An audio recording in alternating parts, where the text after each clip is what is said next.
Hey everyone, welcome to the second half of March of 1996's issue of Nintendo Power Magazine. You're listening to the Playing with Power podcast. I'm your host, Mike, and with me, well, not always, but today, is Ivan. Hello, Mike. How are you tonight? Pretty good. Ben had to go deal with stuff because busy boy when we're running late, so we're just plowing on through without one of our main hosts, but, you know, I'm the plank constant, so we keep everything. We'll just turn this into the taste test. The Brandonless taste test. That's right. Brandon's asleep. It'll be just like any other taste test. Yep, so we continue through the second half of the magazine with the Epic Center. We talk about the return of Zelda and SimCity. How the heck are these returning? Well, it says here that the classic series of Super NES games from Nintendo will start showing up in stores within the next few months. Epic gamers should rejoice because this means two of the Epic games will be back in production. So it seems that they were hard to find for the last year. Unbelievable. Can you imagine? A time when Zelda games are not in stock? Unforgivable. I didn't own an SNES at the time, so I didn't really go through this, but man, that must have been torture. Well, not for me, because I was one of the people that just got it first. There you go. You don't have to worry about it. I love that Zelda game. To me, it's like the best one. Yeah, it's up there for me. My favorite is Wind Waker, but Link to the Past is a fantastic game. And the next section talks about Enix fans speaking out. Oh boy. A few months ago, Epic Center asked RPG fans to write in and express their thoughts about the temporary closing of Enix in America and the consequences that action would have for the RPG community. We're happy to report that whereas Enix may have doubts about the potential American RPG market, I can't believe there was a time when RPGs were in danger. Yet Epic Center editors have been seeing an outpouring of support for these games. Hundreds of letters flooded into Nintendo, and even more messages were sent to us at www.nintendo.com on the internet. On the internet. As opposed to the www.nintendo.com store. So what did they say? Almost everyone was upset Enix was out of the picture, and they wondered about the future of games such as Dragon Quest and Tactics Ogre. And some guy from Whinyhan, Michigan said, I've been waiting for Dragon Quest VI for 2 years. Please find someone to publish it in the US if Enix will not. How much can it cost to simply translate the text messages to English? And, well, we get into it. It says, Michael brings up a good point. What is the cost of translating a game from Japanese to English? Well, you have to pay writers, translators, and programmers to make all those changes, and that can take several months. For instance, Nintendo spent just about $50,000 for the game translation of Earthbound. Why? How in the world can it cost that much? Well, I guess it's not just that they're translating it to English. They also have to localize what's being said, not just what language is being said, because they have to adapt to the culture as well. So you need someone who doesn't know just what, like, oh, well, this is what this word means in English. You're just like, really? You're going to make comparisons to, like, a bento box? Like, Americans aren't going to get that. So then you have to figure out, like, oh, we're going to switch it to apple pie, because, you know, that's what Americans know. Yeah, I guess everyone gets paid for all that. I still feel like I'm being explained to why a hammer costs $30,000 for the military. Well, because it's bathed in the blood of your enemies.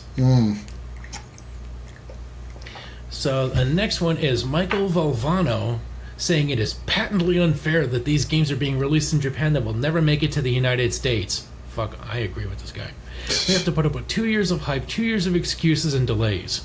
Michael's frustration, as they say, is felt by all American RPG fans. It does not seem fair.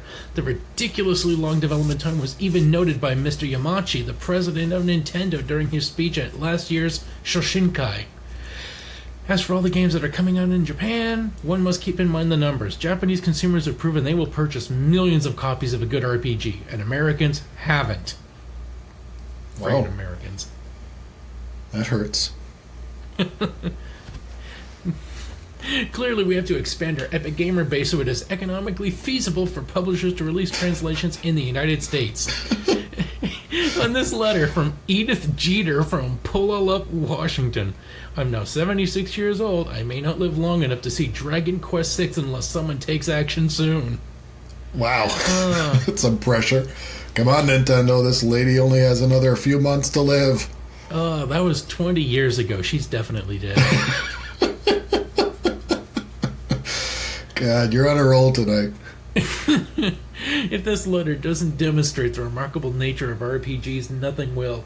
These games are loved by gamers of all ages and all walks of life. They involve entire families like Edith's, and they become a part of our lives. I would have enjoyed this better if it was Edith Bunker. Well, I think it's saved by the town that she's from, Puyallup. That's a good name there. And it says, your comments have been noted, and all the letters in support of Dragon Quest VI have been tallied, and that figure has been sent on to the evaluation department at Nintendo of America. But this is just a small step. What will really turn things around is to involve more players with this epic category of games. Word of mouth is still the best way to let people know about great games in demand, so don't be shy. That's right. If you don't get anything, it's on you. Speaking of great RPGs, Super Mario RPG is next. Mm-hmm. You can see beautiful inserts of Final Fantasy V, which never made it here, and Super Mario World, which did. And then we get to see the isometric view of the RPG Super Mario. Yeah. So, Ivan, did you? What's your familiarity with this? I never played this one. I had an odd gap in my video game playing. I had a NES growing up, and then when I moved in with my girlfriend after college, she had an SNES, so I started playing those games. I never got a 64. I went straight to GameCube a year or two after graduation. So I've heard a lot about this game. I've heard it's good, but I have never played it. Yeah, I don't know if you know my history with this game. Do tell. In 1992, after I just finished Final Fantasy II and Super Mario World, I sent a letter saying to Nintendo through Nintendo Power, because I didn't know Nintendo of America or, Nintendo of Japan's address, and I didn't know Japanese. So I just sent it to them to forward it on my behalf, saying that RPG, like Square Enix and Nintendo should team up to make a Final Fantasy type game with Super Mario characters in it. And they should face an enemy so big that even Bowser would have to team up with Mario to beat them. And I'm sure they gave you credit then for that idea when they finally came through. Yeah, 4 years later, standard development time for making the deals, licenses, properties, development, and then this comes out, and not a single mention. I'm pretty sure I'm not in the credits. And they never even gave me a free copy either, the pricks. Well, we'll have to comb through. We'll have to see if there was some code, maybe a letter transposed here or there, or we'll get a "fuck you, Mike." Or yeah, we'll just get like a copy of my letter as like a tiny JPEG somewhere in the source code. We'll have to look on YouTube videos, and it'll just be like, we have no idea who the hell Mike is, or why Nintendo told him to go fuck himself. Yeah, or maybe it'll be like that, what was it, Chris Houlihan from Link to the Past had that special room that nobody knew about. The Mike King room, and it's just like Bowser getting bent over by Mario over a pommel horse. That's right. You keep playing this game. You'll find that room eventually, Mike. And in the middle of this, we finally get the fold-out that describes all the Super Mario World. Yoshi's Island, yeah. Yeah, Super Mario World 2, Yoshi's Island. All the bosses, like Bert the Bashful, which is just like a penguin if he was an old man, because his pants are now up to his nose. It's a good look. Then we got Salvo the Slime, which is just like a tiny, narrow-eyed slime, and then Bigger Boo. And then a potted ghost, Prince Froggy, which gets you. He swallows you, and you have to basically destroy his stomach lining. Yeah, that one. The bosses in this game were very creative, I thought, and that one was particularly fun. Yeah, and then there's Naval Piranha, which is just a piranha plant without a pipe, so you really get to see what they're made of. Yeah. And then Marching Mild, which is just kind of like if Ditto from Pokemon tried to do a Kirby impression. Mm-hmm. Yeah. And then Hookbill the Koopa. Hookbill the Koopa, which is just a big red Koopa that gets embiggened. Oh, God. Which is now a word in the Webster Dictionary, so now it's real. Is it me, or does he look like he's about to chow down on something and he's real happy about it? Oh, yeah, I mean, how long has it been since he's had Italian? And then we got Slug... What? Sorry, the inappropriate thoughts going through my head and alternatives related to his mental state. He does look a little derpy. Yeah, I'm afraid so. And then there's Sluggy the Unshaven, which is a pile of goo with hair. Oh, God. And even his heart has whiskers. Yeah. That's friggin' great. And then there's Raphael the Raven. Oh, yeah. Well, who looks like he's seen a housefly, and he's seen a dragonfly, but he's sure never done seen an elephant fly. Yeah, programmed by Ryan Higa from last half, I'm sure. And then Tap Tap the Red Nose, which is basically the spiky ball on the end of a mace, if he had like a W.C. Fields red nose. And an incredibly smug expression. He is real happy. And then we top it all off with King Bowser, who's got a runny nose.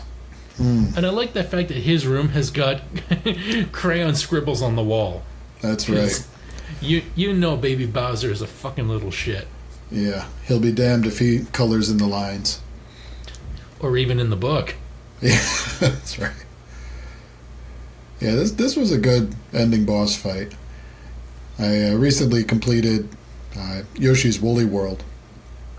And the end boss, I won't give anything away, but the end boss I found to be a little underwhelming. The fight here in Yoshi's Island was a good one.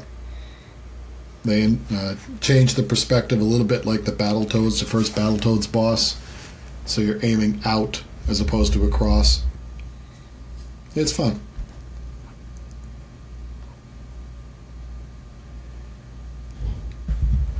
Alright. Yep, and wait, Woolly World, what console was that on? Was it Wii U, or...? Yeah, I played it on the Wii U.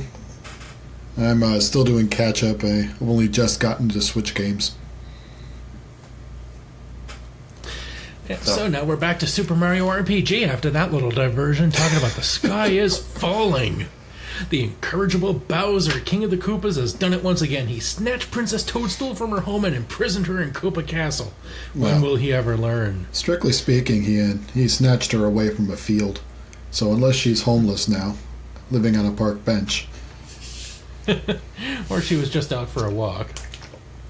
Yeah. Or the entire fucking kingdom is her home, so...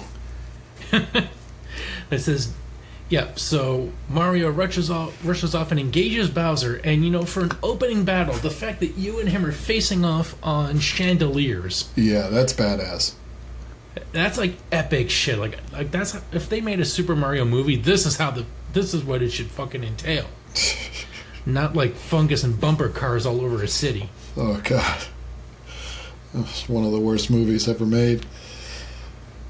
I mean, Dennis Hopper is Bowser. What the fuck?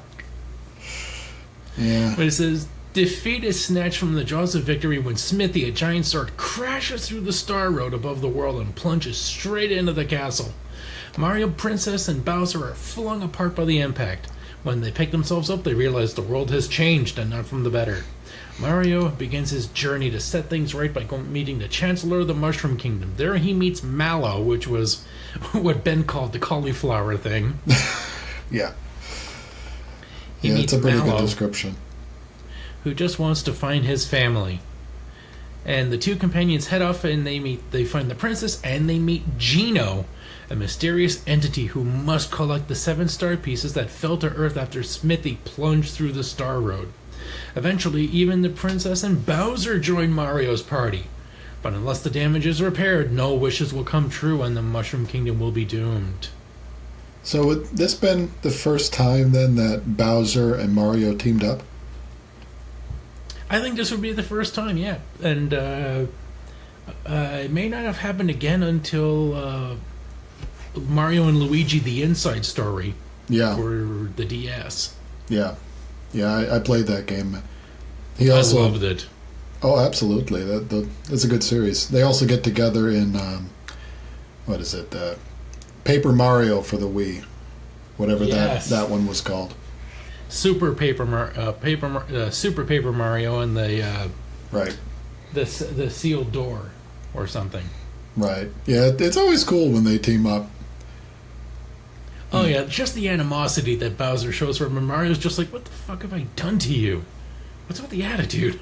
Well, that and being able to actually play Bowser. I mean, it's cool enough to be able to play Peach in various games, which is fairly unusual, but to be able to play the original, end boss of a game in a later entry in the series. Oh yeah, playing Bowser, and then when he gets that Mega Mushroom and he becomes super huge and he plows through a level, and you're just like, he's enjoying this way more than anyone ever would. Yeah. That was the first time Paper Mario Thousand Year Door that I actually played Bowser, and it blew my mind. It's like, you got to be freaking kidding me! I'm playing as Bowser and I'm going through a replica of Super Mario 1-1. Oh my god. This came in my pants right then. Which was awkward, I was living at home and... Anyway. Well, it's really awkward because you were playing a store demo. Yeah, in my home. Oddly enough, I was living in a GameStop. And then we get to see a lovely fold-out with the Avengers...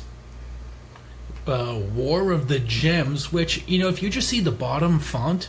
You swear that you're looking at a He-Man game. Yeah, it really does. It's exactly the font that they're using there. The nice blue, light blue with the dark blue border. And you get to see Spider-Man, Iron Man, Captain America doing some epic battle pose. And then we get to see the Hulk, who genuinely looks like a fucking monster. Mm-hmm. With, long nails. And he's got, a... And his jaw is just, off to the side like he's chewing cud. Yeah, I noticed that. It's like the entire right corner, or I guess from his perspective, left corner of his face is missing. And he's got, a Herman Munster flat top. Well, when you're the Hulk, who cares what your hair looks like? Yeah, they're all just hoping that those purple shorts hold. He's got some pretty good claws going there. Look at that. Oh, but look at his fucking feet. In this one, he looks like a devolved zombie waste. It's like, is the Hulk okay? Has all that gamma radiation given him cancer? Yeah, I don't think I want to know. It looks like some of his toes have fused together. Yeah, and some of the other ones are spread way too far apart. Oh yeah, and his toes are like hourglasses in some cases. They just narrow to the bone. All right, the veins. We gotta move on. I'm gonna lose my lunch. And then we get to see Thanos in the background with the Infinity Gems, who doesn't look as good as that Homer Simpson guy that we see in the new Avengers movie. I still haven't seen so many of those movies. Have you been seeing the Avengers movies that they come out? Every single one of them. Any duds? Any ones I should make sure to hit? Thor 2 is the least great, but that's still not bad for Marvel. They're fucking great, amazing. So when you put out a movie that's just good, that's the disappointment. Yeah. Yeah, I've been enjoying the X-Men it's movies necessary. anyway. It's necessary because it's worth it to find. It's worth it because it's Thor 3 Ragnarok is goddamn. It's one of the best movies. It is up there with Guardians of the Galaxy, and for like just hilarious epicness, and it's up there with Black Panther in terms of spectacle. All right, I'll have to catch up. So anyway, and then we get to see nice previews of the upcoming world, like Mario's shack. You know, considering how often he helps the princess, you think she'd be keeping him as a retainer. Well, you know, he's spending all of his time rescuing the princess. He's not. He's neglecting his plumbing business, and well, the rent's come due, and he had to find alternative housing. You know, you should play this game because it's, you know, for an RPG, it still maintains action. Because when we see Mario in battle, you can see him punch an enemy, but you can also jump on them. And if you time it just properly, then you will get a double hit. Yeah. Or a double jump. And you can even use magic points to add flames to your punches. Yeah, it sounds a lot like the battle mechanics of the Paper Mario series. Yeah, that's where it came from. They were based off this. Yeah. And then we get to see Peach, who looks like a blow-up doll. Yeah, with the wrong color dress on. Well, purple. Yeah, she usually wears pink. This is purple. I guess she's feeling a little bit of a renegade. You know, now that she's out. Could be my imagination, but I think I see a little bit of a bump there in the midsection. Well, that's Bowser Jr. there. Yeah. She didn't tell Mario about it. The 10 months that she spent in Bowser's castle as he was rescuing her. And then we get to see Mallow, and we see his attacks. He's more like a cute little mage, like a white mage. He will use a heal spell that will heal a member of the party with a cute little rejuvenating shower with a smiley face on it. And he can also use him to... he uses a skill called Psychopath, which is terribly misleading because he does not go ballistic and take one of the enemies to his little plastic-covered room. But it only just tells you how many hit points your enemy has left. Yeah, I think they underspent on the localization for that one. They needed to explain to them psychopath doesn't mean telepathy or... He doesn't mean psychic. Yeah, that's right. Doesn't mean psychic. There you go. Again, that's what that $50,000 localization's all about. Yeah, I guess I was wrong. I guess they cheaped out a bit on it. And then we get to see Gino, who is not just a Dexy's Midnight Runner song. Mm-hmm. You know, the Dexy's Midnight Runner? Okay, whatever. And he is like the black mage of the group, where you can use your... if you hold any button, it will boost the power of his attack beam, and you get to see him just like pull out a fucking Kamehameha. Yeah, it's a pretty powerful beam there. They're showing it on page 61. Yep, and one of the cool parts about this game is that after many battles, you will get you'll be rewarded with max hit points as well as a freebie game where if you find the right character, like a Yoshi shell game, and if you find it, then you win double experience points. Nice. So every battle is fun and engaging, and it never gets to the point where you just have to like phone through the battles. Each one of them is engaging and fun. Yeah, that's one of the big downsides to so many JRPGs. You know, the wave after wave of largely fruitless battles just to get a little bit of experience points or some minor resource. Well, Breath of Fire realized that, and they put the autopilot function in their battles, so you can just like as soon as you get your battle, you just go to auto, and then you go make a sandwich, you get a glass of juice or something. Yeah, I gotta talk though about illustrations on, is it page 62? 61. At the top of the page, we got what looks like some sort of demonic sprite, complete with red horns, riding a sword like a jackhammer, ready to pile into something. An angry-looking sword, no less. It's got angry eyes. But that's not the most disturbing one. The most disturbing one is to his left. The bow. Yeah. Warrior. Oh my God. Alternating red and yellow sections with the most demonic face imaginable. Eyes going in different directions. Bright purple lips with fangs. Really spiky, dark red hair. Those chameleon eyes. This thing is disturbing. Oh yeah, because that's the thing with Smithy. He's a weapons factory. So all of his soldiers are weapons of war, like axes, bows, swords. I expect he's a bad guy in this game. Yes, the giant sword that shoots out weapons that terrorize everything is bad. Yeah. Very good. And just to show how cute Mario is, on the next page we get to see him ride a go-kart, ride a mining cart with Mode 7 behind, and you can also jump on tadpoles to do music. And you even get to do Yoshi races, and we get to meet Yoshi's his gangster punk friend Boshi. Oh, it's Yoshi's nemesis, who hasn't been beaten at the races in ages. Is it seriously called Yoster Isle? Yoster Isle? Yeah. You're kidding. Oh, my God. Oh, boy. Yeah, they were going the whole hog in veiled racism on this one, weren't they?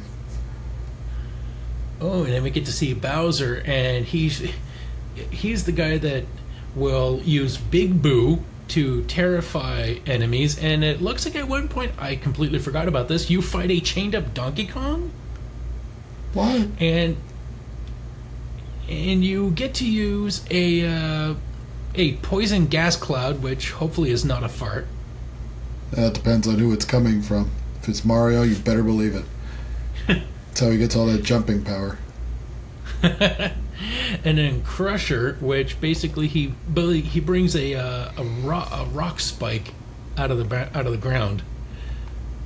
So this is just, oh man, this is making me miss this game more and more. This is a good game, but you gotta play it. You'll enjoy it. We should probably cover it for the taste test at some point. Yeah, there you go. You know, once we're sure that Brandon is tired of RPGs. That's right. Like, okay, one more. Yeah, when we're looking to finally kick him off the show for good. All right, Brandon, we got the perfect game for you. Enough of this Zelda business. We're not firing him if he quits. We're not the bad guys here. No, Brandon's good. Show wouldn't be the same without him. Anyway, let's move on. Next is Tales of Phantasia. So I expect that you're going to want to talk about the girl on the top right of that initial drawing. The one that's like side saddling a broom. Yeah. And giving you that notice me senpai stare. Yeah. I was looking at it a little too quickly before, and I didn't notice her feet. So I'm thinking that it was just extraordinarily exaggerated tits. Nice little optical illusion there. You can even see the dark little nipples at the end of the knees. She got them strong titty bones. Yeah. Anyway. So, Tales of Phantasia. Another one that I am sad to say I did not play, but I did watch some videos on it.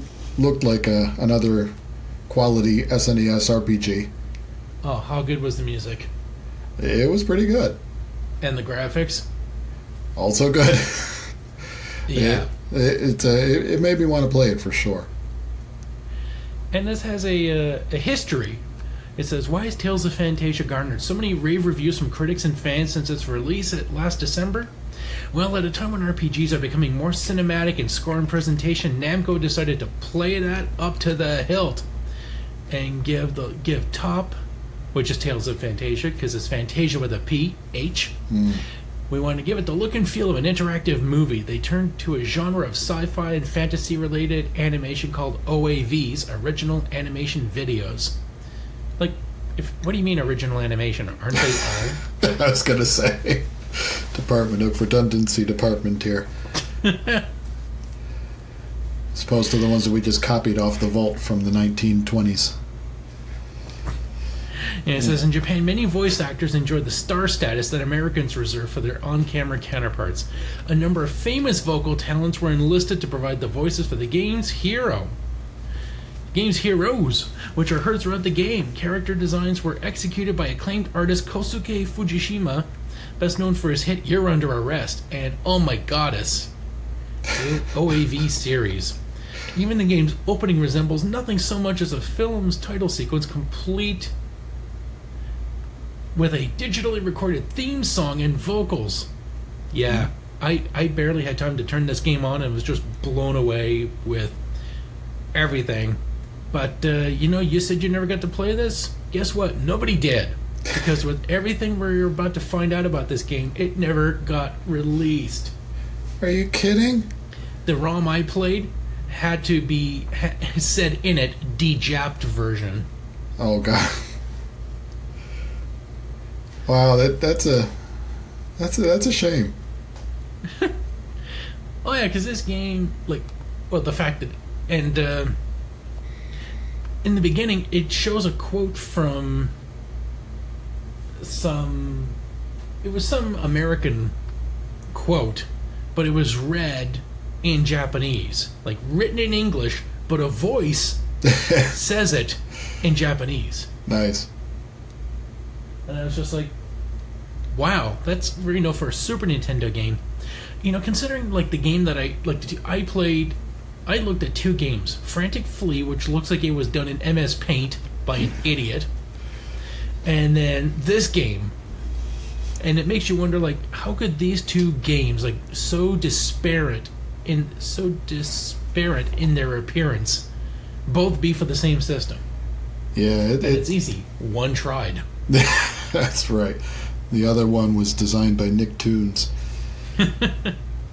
Yeah. So we get to see combo attacks where heroes learn spells and you can assign combos to buttons, and then where you can your attacks are powered by technical points, which you can replenish by eating food and winning battles and using items. So it's a game that keeps you constantly engaged to not just conserve your energy, but use it.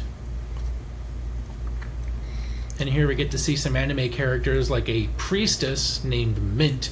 Mint Adnade. Just rolls off the tongue. And then Clarth Sester, who is dressed like, I don't know, he's got these flaps on the side, like he's trying to dress up like bunny ears. Yeah, he kind of reminds me of, how would I describe it? Usagi Yojimbo? Gangsta Gandalf. Got these, Yeah, Gangster was in his punk phase in his 20s. That's right. He's got the tattoos on the arms. He's got the hair that's just going crazy with the hat, the pointed hat. You shall not keep me down, man. Yeah, that was the first line. Got edited. And then we got Clarth Sester, who... Well, that was Clarth Sester, yeah. Yeah, better be a girl. No, the girl is Arch Clane, or Archie Clane. Arch Clane. Wow. No, wait. Who the hell? Wait, no, Clarth is the guy. Right. So Arch Clane is the girl who's got her hands on her hips and just staring at the camera like, you like? Yeah, I still can't get over the way that they've drawn her legs. I mean... Oh, she's got pants that would make MC Hammer go, show some restraint. It looks like a vulva. Oh my god. Oh, it is like some engorged labia majora action going on here. Oh my god. Her entire bottom half is camel toe. It really is. Camel toe with feet.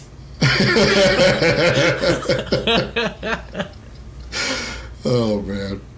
Oh my god. And then we round us out with the famous cousin of Charles Barkley, Chester Barkley.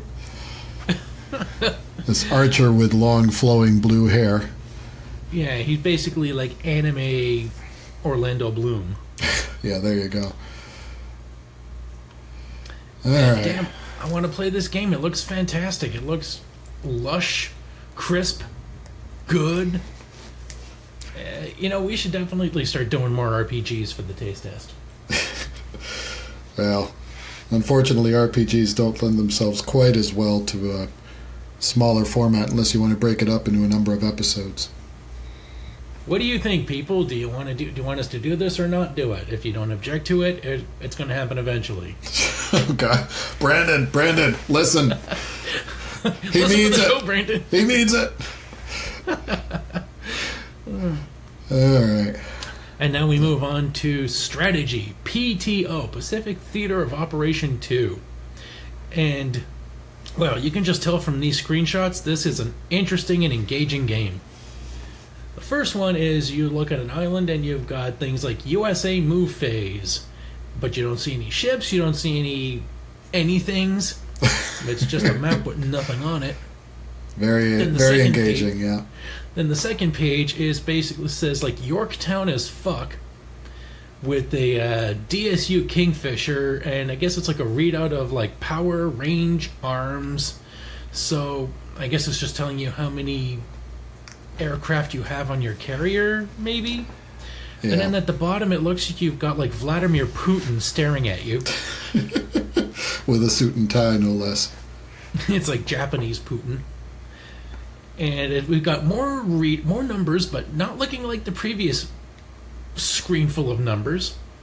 And then we got a grid on the next insert, which looks like a really broken version of Battleship. Like if most of the pegs were missing. Is that Don Knotts in that one picture? Page 67, top left.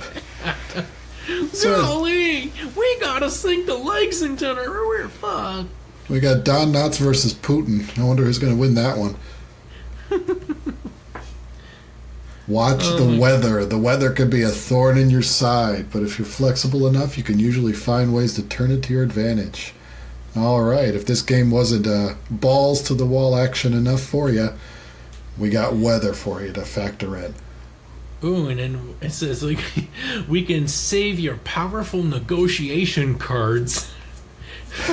Yeah, for the last few minutes, and we look at the boardroom with Kim Jong-un giving some salutes, and the last one is like someone giving a hearty handshake. You have to remember that in the bedroom. Powerful negotiation cards.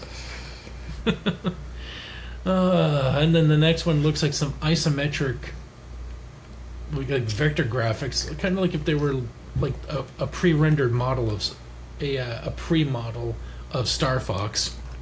Of some R-Wing.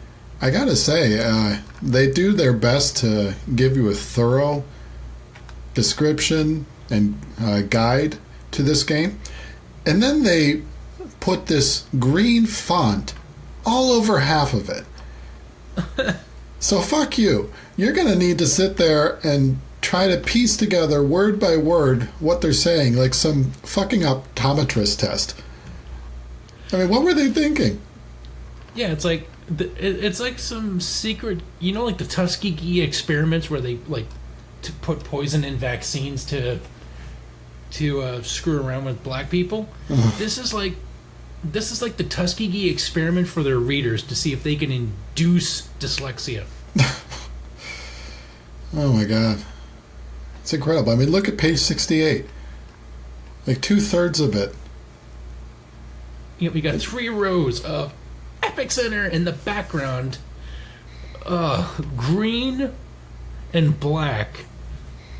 Green graphics, black letters, white page. No, unbelievable. Well, And, they talk so much about this game that even I don't want to read about it. it's like 5 pages of the magazine. It's ridiculous. Turn 2. Hawaii and elsewhere. The fleets at Pearl Harbor are refueled, but not ready to sail. Each type of ship... Oh. Pearl Harbor. Kill me. This is where you get to start shit. Oh, man. Or is this supposed to be like someone reimagining, like, what if Pearl Harbor got any warning? What could have been? There you go. Yeah, that's the Japanese fucking with you right there. We're gonna make a game that teaches you what you should have done on that fateful day. You know, for a military base, you think somebody would have been manning the guns on those ships. Classified information. We got Sequest DSV. Fuck, I hated this game. Oh, I can't imagine why. Those screenshots of nothing. Incredibly sparse 3D red lines. Wow. No, that's Red Alarm. Oh, I'm sorry. I'm looking at the wrong... Oh, Red Alarm looks like shit then. Yeah, you're on the right page, just the wrong section. Yeah, Red Alarm looks like shit then. Oh, it does. And then we got Lemmings. Lemmings 2. With subtitles. Because apparently now the Lemmings will talk. That's right. We didn't really want to jump off that cliff. The director pushed us. Help! Sweet Disney callback. Mm-hmm. That blew my mind. I took that as gospel for years. It's like, what do you mean? They don't actually do that. Can't you trust your video games for reality? Can't you trust Disney? Won't somebody please think of the Lemmings? And I got Jungle Strike, which we get to see a parade, but it's not even on a float. It's just like 2 East Coast rappers cruising in their hoopty. Yeah, wearing cowboy hats? I mean, what is that? Cowboy, like white cowboy hats over brown leather. Yeah, there you go. And it says the sequel to Desert Strike. Jungle Strike, the sequel to Desert Strike. Oh, well. At least they follow it up with a good game. At least. Yes. I'm told. I'm sad to say I haven't played this one either. Legend of Zelda Link's Awakening. They tell us about the creative use of poultry. Yeah, they said they've discovered 3 tricks. Oh, God. This is like the worst porn. You'll need the boomerang and the rooster. It says throw the boomerang as far as you can, grab the rooster before the boomerang returns, and the boomerang will just spin around you because your hands are full. So picking up enemies after you... Any items left, defeating enemies. That's pretty good.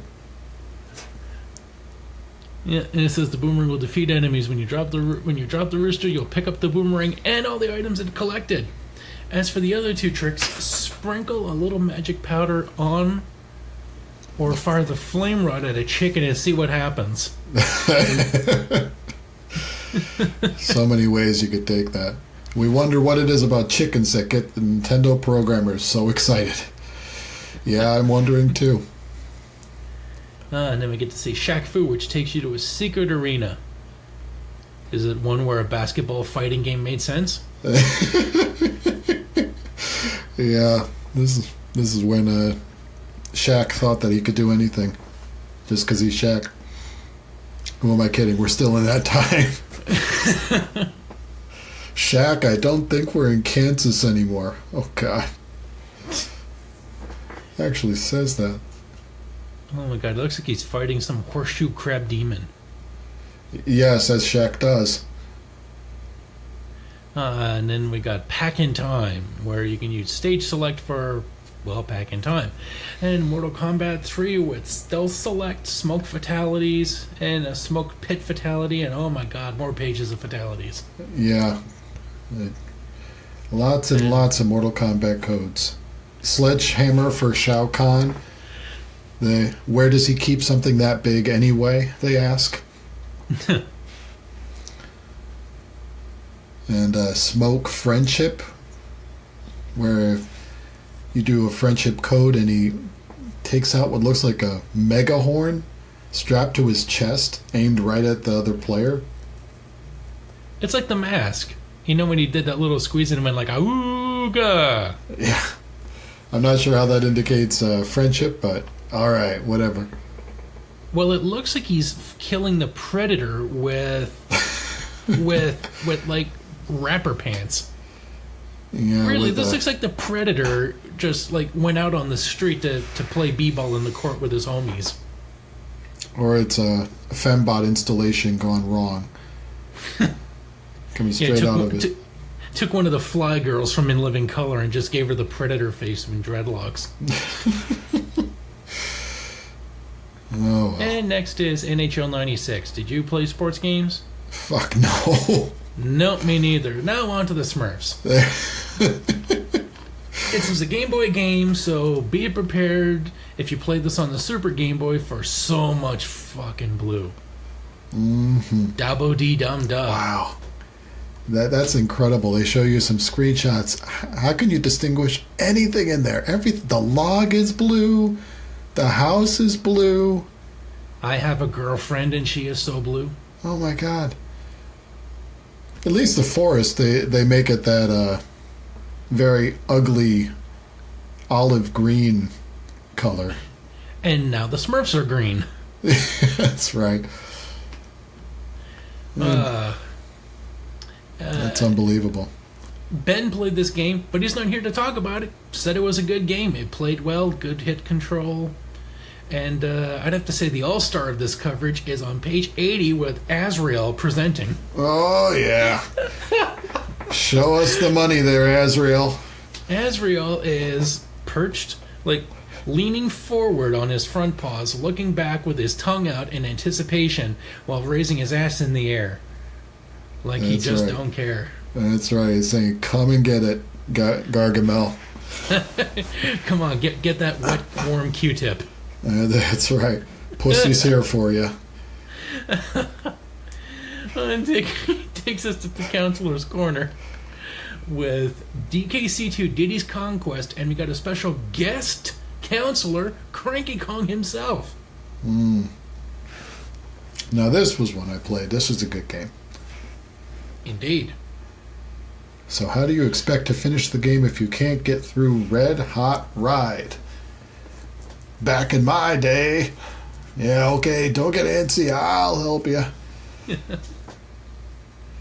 So, rise above your problems by hovering over the steam vents. Gee, wish I had thought of that. I wondered what those things were. I just kept falling straight into the lava.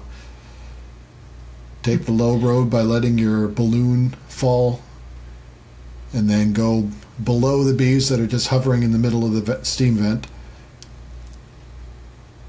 Yeah, and then he tells you how to open the crocodile core. And it says if you can't get the croc's head open, it's because you haven't played enough of the game. You need to finish the game and complete all 5 of the Lost World levels, then return to Lost World. The croc's head will be open. What's in there? Find out for yourself. And it says that the croc's head can... Well, you don't have to, because right underneath it says the croc's head conceals King K. Rool's final lair.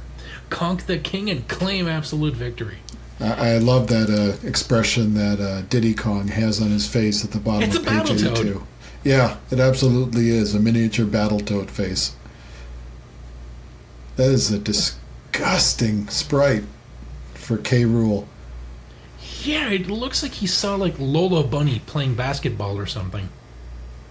And he's just like, furry in shorts. He's got that bottom half. It looks like the little squid tentacles from, was it the Pirates of the Caribbean guy? Oh, Davy Jones, yeah. Oh, the King K. Rool looks fucking disgusting. It looks like he's covered in moss, slime, boogers, and mucus. Ugh.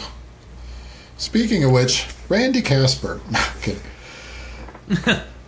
Yeah, Randy Casper, who's apparently fallen into Jackson Pollock cartoon land. He looks happy about it anyway. He's got a nice smile on his face. Non-Euclidean geometry suits me best. Yeah, I think the Did you ever see Men in Black 3? No. Well, he makes a guest appearance in that movie, so to speak. It turns out that he's one of the Men in Black. Randy Casper? No. The artist. Jackson Pollock? Wait, no, I got my artist, my bullshit avant-garde artist mixed up. Who's the guy that did the soup can?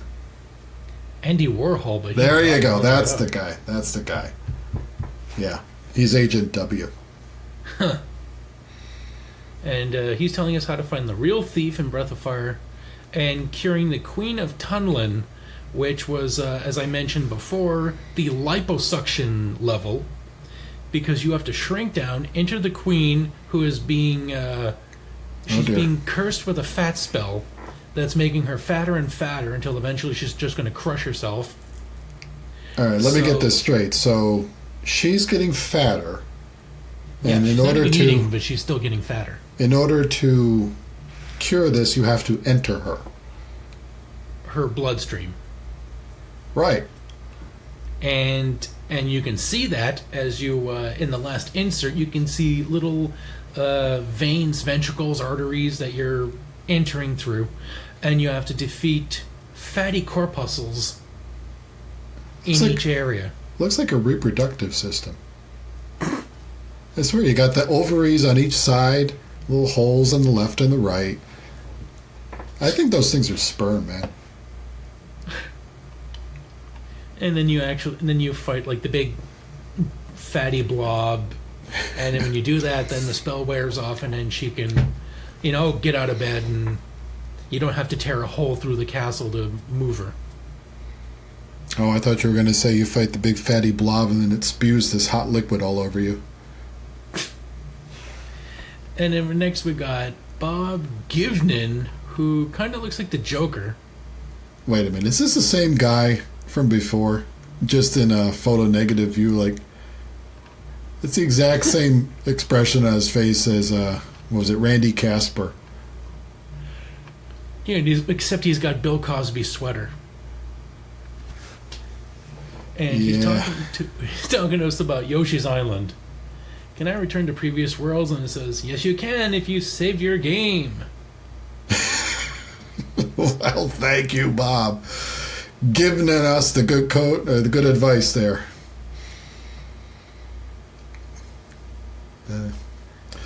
How do you reach the ring in World 2-7? How do you get past the fuzzies? Well, would you wanna? Touch fuzzy, get dizzy is awesome. I remember that level. Touch fuzzy, get dizzy. That's no right. How many eggs you throw, you can't get rid of them. The trick is getting around a fuzzy flurry. Fuzzy flurry is to dispose of the ones that are about to bump into Yoshi. Fuzzy is legal now in most states. But touching them is forbidden. If you're, like the cops will still pull you over and hassle you for it. It may be illegal, but that doesn't mean you're still going to get away with it. And next you got a lady who looks like someone's mom. Bernice Reinhardt. I think she's on a treadmill, too. That looks like a treadmill console that's in front of her. It does. It does not look like a game console. I see a keypad there. And we get to see the Dodongos. That's who right. Are not the Triceratops that Brandon loves, but basically like a... some sort of big worm? It's like a worm, but with the same mouth as like those Hitchhiker's Guide to the Galaxy green things. Oh, I know it. They're hungry hippos. That's what they are. Yeah, pretty much. And then we get to see how to defeat the evil eagle, which is great because he throws his feathers at you, so you got to have your shield up. He also tries to blow you off with wind gusts, so you got to keep running forward. And then when he swoops over you, you use the hook shot to give him a good pow right in the kisser. So what is he, like Archangel from the X-Men, where the feathers are razor sharp? I mean, come on. He's death. He's going to literally knock you over with a feather? I mean, give me a break. He's Archangel Death. And then we get some Q&A facts about Secret of the Stars, which was another great game from Tecmo. I believe it was an RPG. It was pretty good. And then Dragon View, which I don't remember too much, and then Donkey Kong Land. Yep, very good. Let's then move on to now playing. Exactly. And here we see Cutthroat Island. You don't need a Hoist a Jolly Roger to experience swashbuckling action these days. You just need a Super NES. And what it tells us is good theme, 2-player cooperative action, some cool fencing moves, treasure hunt contest, challenging. However, flat graphics, some of the stages are tedious, repetitious action, simple enemy AI. In other words, the things that really make a game.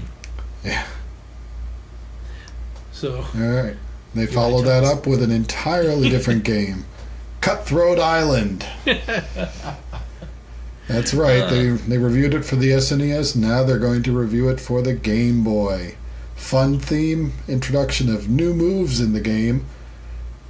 I can't imagine that.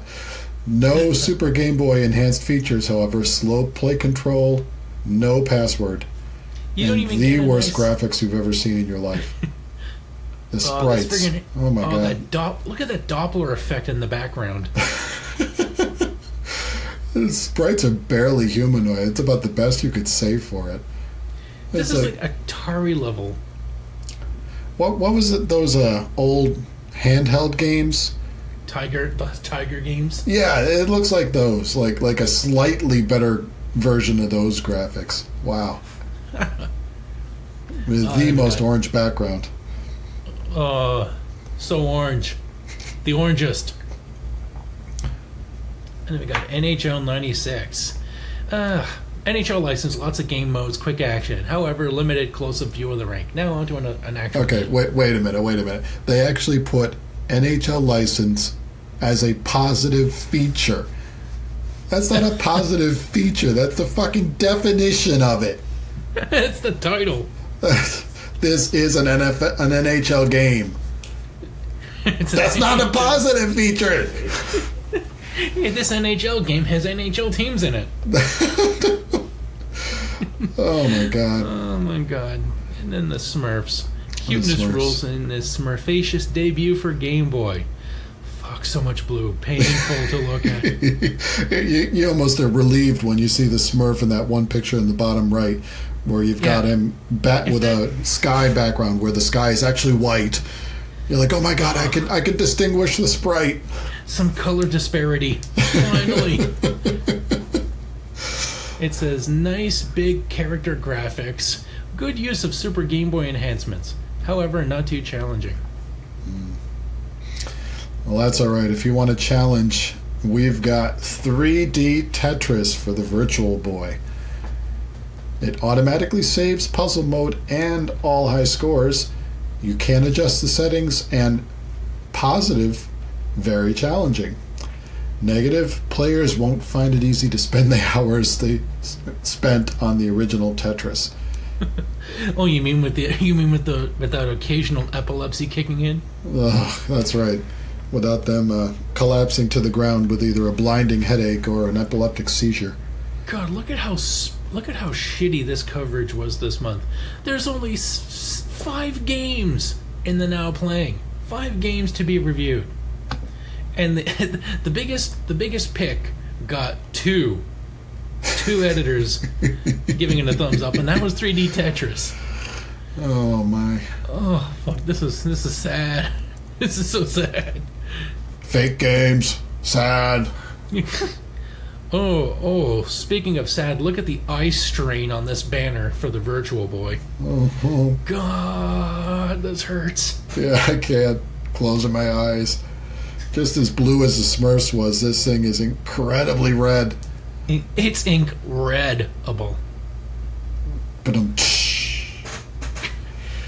Oh, and the blackness. So they're darkness. They're yeah, wow. This is incredible. How can you distinguish anything?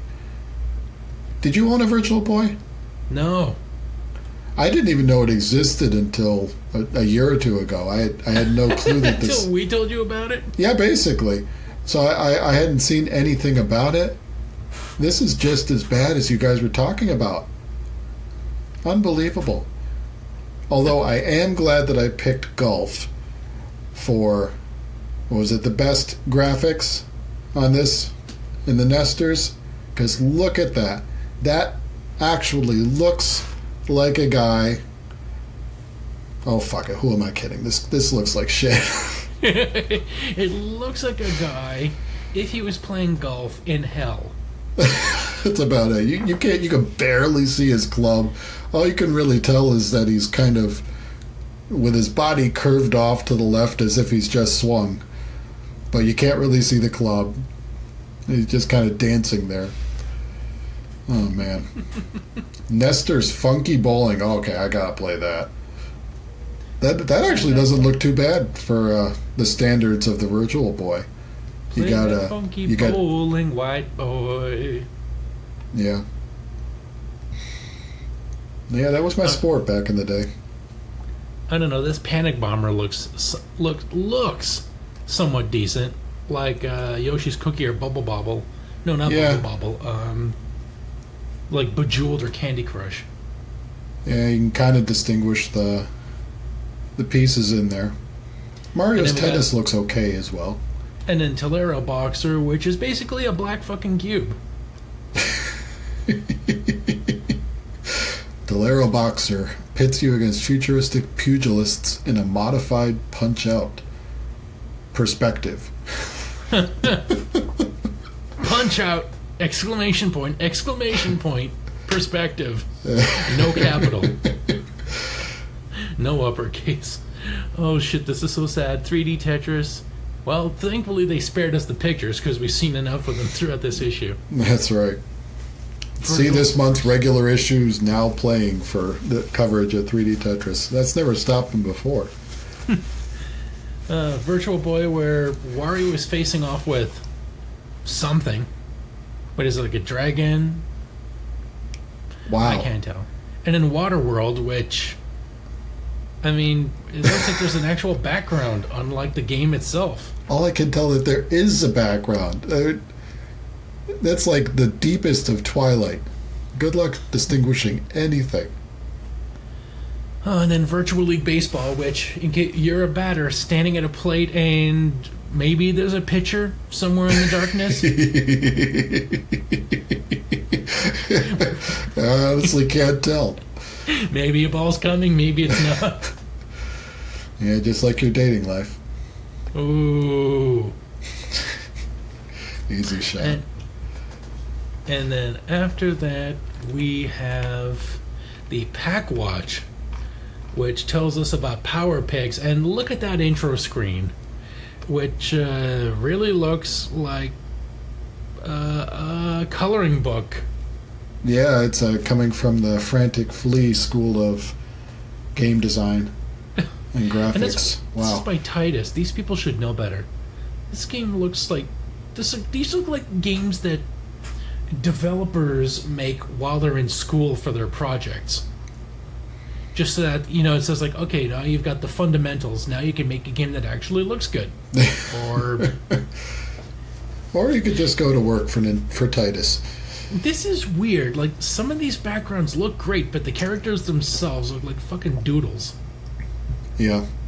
Like, in the bottom right, you get to see a pig with a sword and a shirt that's riding up, letting his gut hang out. And he's apparently facing off against, like, a wood dragon in a Dr. Seuss-style forest. He looks like Hong Kong Phooey on steroids. Got that nice big old jaw. Yeah, it's like some of these graphics look great. Like, you look at the backgrounds of some of the enemies, they look rich and lush, but the main character and that title page just look shit. Yeah, I can't get over the main title page. And is that supposed to be like a sexy girl pig as an archer? Is she wearing like a low top? It is. Yeah, that's right. Do I turn you on, baby? No, no, you don't. Oh my god. Oh man, that's a pretty good dragon sprite though in the bottom right-hand corner. It is. I like Tactics that. is like a big game, but their main hero looks like shit. The background's like, what the hell are we looking at? In the bottom left, it looks like this village is built on a giant potato with little things with the little eyes growing out, but not like human eyes, but potato eyes. That's right. This looks like a good place to put our city with all the spikes and gigantic teeth that are planted in the ground. Yeah, we're in the village where bones grow out of the ground. Oh well. Let's move on to Disney's Pocahontas. Interaction and cooperative puzzle solving are the key words for the Game Boy version of Pocahontas from Black Pearl. And each of these screenshots is about... The actual game footage is about a half of what's in everything else, because they show you a nice looking border. However, the screenshots themselves are so small that you can't really see the gameplay that much. I gotta hand it to them though. The title screen actually looks like Pocahontas. It looks decent. What? You know, going off of the Power Pig standard, it's at least a half step above that. Ooh, I did not see this next game. I never heard of this. Kirby's Block Ball. So it's basically Kirby if he was the ball in Breakout. Yeah. Yeah, pretty much. They just repurposed Breakout and slapped Kirby on it. It says features 4-directional multi-paddle play. No shit, Sherlock. Wait, there was a paddle controller for the Game Boy? I very much doubt it. Or paddle, not like the console paddle, but like the little disc thing that you bounce the ball off of. Yeah, I think that's what they're referring to. And then we get to see Super NES cards, classics. Very like good. You had much to drink tonight? I drink classics. I'm 4 Pepsis deep. Oh God, slow down, Mike. Slow down. Yeah, they reiterate that some of these the best Super NES games haven't been available for some time, but that's going to change this spring. And they show a couple of screenshots of Mario Kart and a screenshot of Link to the Past, where Link is visiting a fat fairy. Yeah, the fairy design throughout the Zelda franchise is very strange. I really like the one from Ocarina of Time. Oh, they're so angular and pointy. They just look... It's like they're supposed to be hot, but they're in a world where everything is ugly. And they've got these weird... They're not tattoos, but they might as well be tattooed. Yeah, flowery patterns all over their bodies. Flowery bras. Right. You know, the cone bras of Madonna. It just... Ugh. We are in a world without curves. They also talk about how Disney drops the ball. Oh no. Disappointment reigned on our parade here at PackWatch recently when we learned from Disney Interactive that 2 of their Super NES titles have been canceled and 1 delayed until the fall. Oh no. Gargoyles fell victim to soggy sales predictions predicted upon the poor performance of Genesis Gargoyle sale. So that's right. We're not going to get Gargoyles on the Super NES because it bombed on that shitty Genesis. DI execs failed to note that the Super NES dominates the video game market. Oh yeah, stroke me, yeah. Yeah, I'm a big magazine. Oh yeah. All right, I'm going to leave the 2 of you alone. Good night, everybody. And it says Pocahontas also fell into the abyss of corporate cutting Why, was it listening to too much Evanescence? No, it just found out exactly what Mel Gibson was saying. And it says partially due to concerns about potential sales. Oh, so now rumors are partially due to concerns about the quality of the game, which still isn't finished. Yeah, because, in the title screen is the best looking part of the game. You might want to pick up on that. And then we talk about Flee for Your Life. Oh, great, we're still talking about this fucking piece of shit. Yeah, but it looks just as good as before. They got a screenshot of the Flea, I guess, the main character, with that Nick Toons Jr. As like Hey Arnold or something. It looks like shit.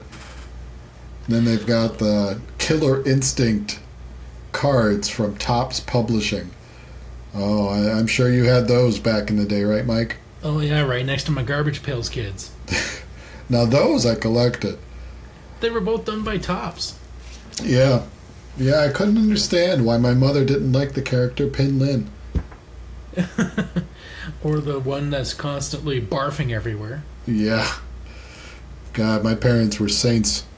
If my kids wanted me to buy those, slap them upside the head. Like, no, what are you doing? Go to some Pokemon cards. Come on. I'm just kidding. I'll never slap my kids upside the head. Can you imagine if Topps got the rights to that? Putting out like Pikachu. Pikachu. Oh, Lord. However, the Pack Watch does have some good news. If you love puzzle games, great news, incredible news for you. A Japanese game called Panel de Pon from Nintendo. That sounds like a Jamaican game. Yeah. Panel de Pon, man. Panel de Pon. Original game aimed at young female players. Oh, that's good. And featured winged fairies, because of course girls love fairies. Oh boy, we're still in that phase. Oh yeah. Did you hear that? Did you ever see the movie Ladybugs? No. Had Rodney Dangerfield running a girls' soccer team. Mm. And there was like one girl that like didn't want to play, so I think they put like little unicorn and fairy stickers on the ball, so she would get like interested in it. Oh no. Oh, that's not the most egregious thing. Like, there were there was a boy who was great at soccer, but he didn't they wouldn't let him on the boys' team. So Rodney put him in drag to make him play on the girls' team. Nice. Oh, and of course, that's when these 14 and 13-year-old, like, this team has people between the ages of, like, 12 and 16 on the team. And for some reason, their assistant coach decides, as a celebration, to take them all skinny dipping. And, oh, boy, it looks like the cross-dressing boy is in trouble. Oh, no. All right, let's move on. I think I'm going to get arrested by proxy just by hearing that. All right, so we got the release forecast coming up for the Super NES, the Virtual Boy, and the Game Boy. A lot of the games that we've been talking about tonight. Smurfs, Pocahontas, Lobo, Frantic Flea, 3D Tetris, and all sorts of mostly mediocre games. Yeah, they're all coming out in the spring of '96. Oh boy, we'll look forward to that. Except for Lobo. Except for Lobo, which didn't. And we were all grateful. That's right. All right, let's finish this bad boy off. Let's talk a exclusive interview with a guy who looks like a cardboard cutout. I think he actually is. Even his cardboard cutout doesn't want to be here.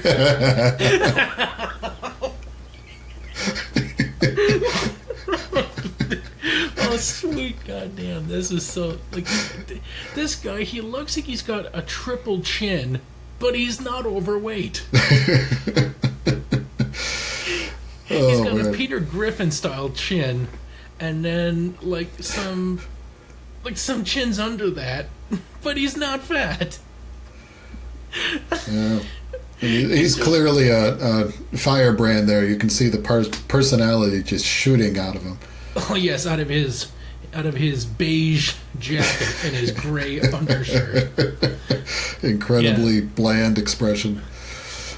Oh Yeah, so gosh. Nintendo Power got on their knees sat down with him to ask him some direct questions, hard-hitting ones. Yeah, first off, Cardboard Cutout Man's real name is Genyo Takeda, who is the unsung father of the Nintendo 64. He's been the general manager of research and development. And they ask him real hard-hitting questions like, what part of Nintendo 64 performance impresses you the most? What was the most difficult part of developing the system? Well, the most difficult part was limiting the cost. I'm so sorry. You're just going to have to fork over more money. Oh, I mean, sorry. We're keeping the costs low. Yeah. What other projects are in the work for the N64, such as a modem, for instance? Oh, wow. These guys couldn't even manage a 64 disk drive. Yeah. With its writable capability that can be used in networking in the future. Well, they got to hang around with that shit. All we got was a rumble pack for our controller. Oh, they have some nice pictures of the interior of the 64. Looks kind of plain underneath when you see it. Yeah. You got the game port, you got like 3 heat sinks. Or, protected CPUs. Yeah. And we got for the multi-tap player, instead of a 64, we've got a 69. Jeez. Oh my god. Oh wow. Oh well. Let's finish this off. Coming next issue, Star Wars: Shadows of the Empire. Between Star Wars and Return of the Jedi, a new story is about to unfold on the Nintendo 64. It's a nice... Yeah, we got a Winter Stormtrooper who doesn't look like a Klansman at all. No, not at all, not at all. And you can tell that he's kind of holding that gun there in between... It's like he's holding the gun. He's like he's balancing the gun on the back of his hand, on the back of his fingers. It's like he's about to serve it to you at a restaurant. Would you care to have the blaster tonight? Either that or the gun is so cold, it's just like it's like burning his fingers. That's so he's right. just trying to bounce it. It's like, come on, you see the mittens I've got on here? I can't squeeze the trigger. Best I can do is just hold this thing. Or throw it. Yeah. So they're going to talk more about Kirby's Block Ball, more Pigs, that Pigs game. Oh, you're going to have a good time. Does it say Butt Slam on that box? Butts? What box are you looking at? The insert for Pig's Power. Look, you got the pig staring at a crate, and I'm pretty sure it says Butt Slam with an arrow pointing at the crate to let you know where you're supposed to butt slam. God, I got to visit your optometrist, man. He's got you seeing things like Unbelievable. Yes, I think it actually does say butt slam, but I can't believe you read that. Oh, what is wrong? What are you reading these things on your Pebbles? I just have like a regular sized monitor. Yeah, apparently you're the only one on this show. John, Ben, everybody else has been dealing with a little itty bitty iPod or something. They're watching it on their iPod first gens. That's right. Just wheel scrolling from one page to the next. All right, then they got a list of games for the Super NES, the Game Boy, the Virtual Boy.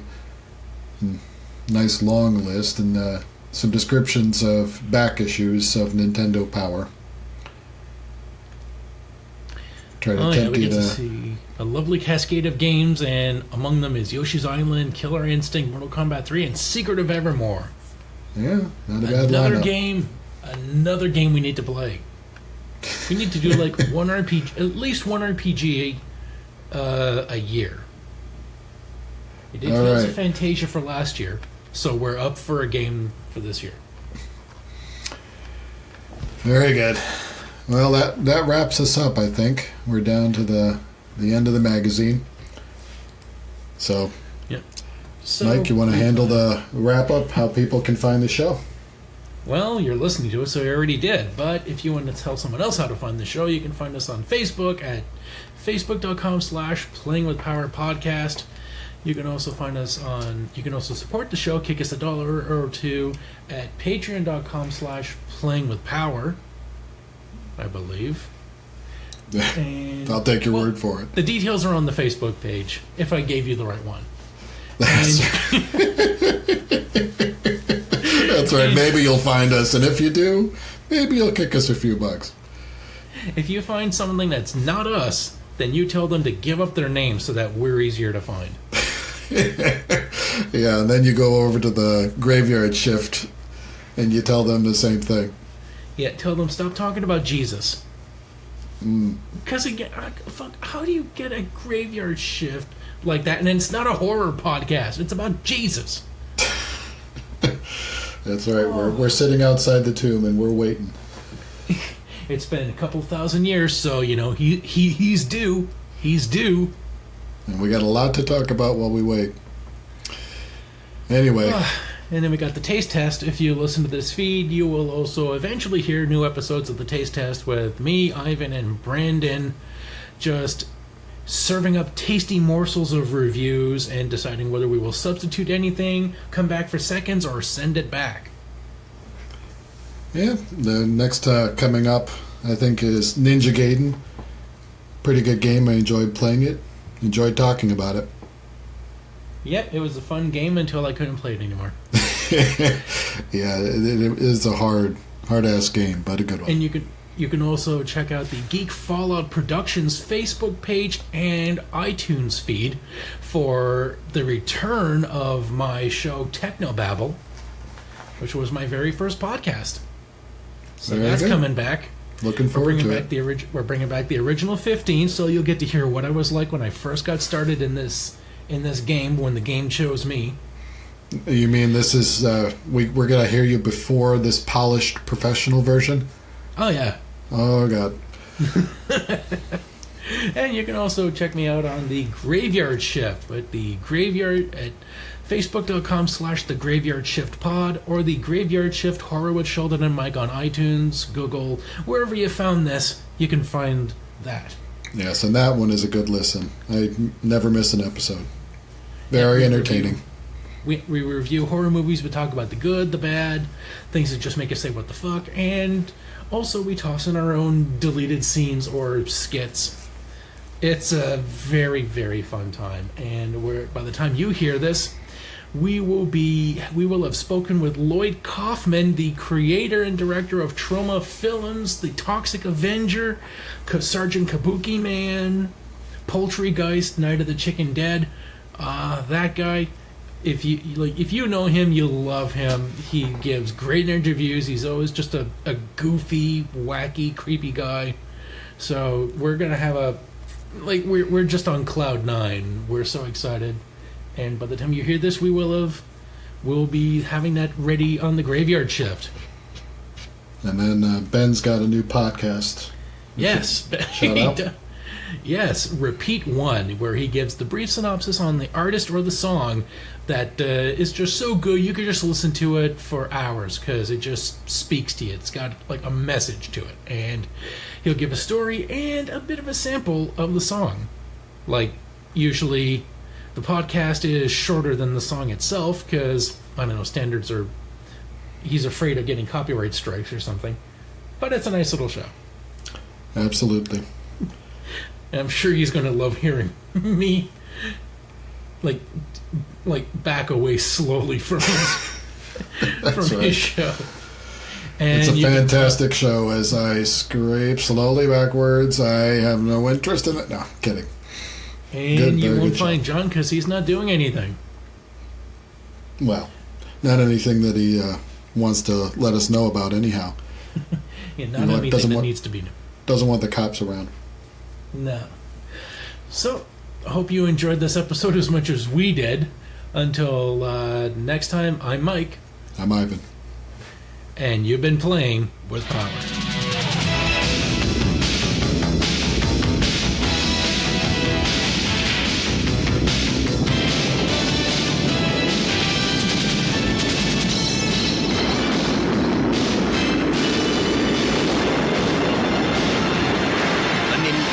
Entertainment system.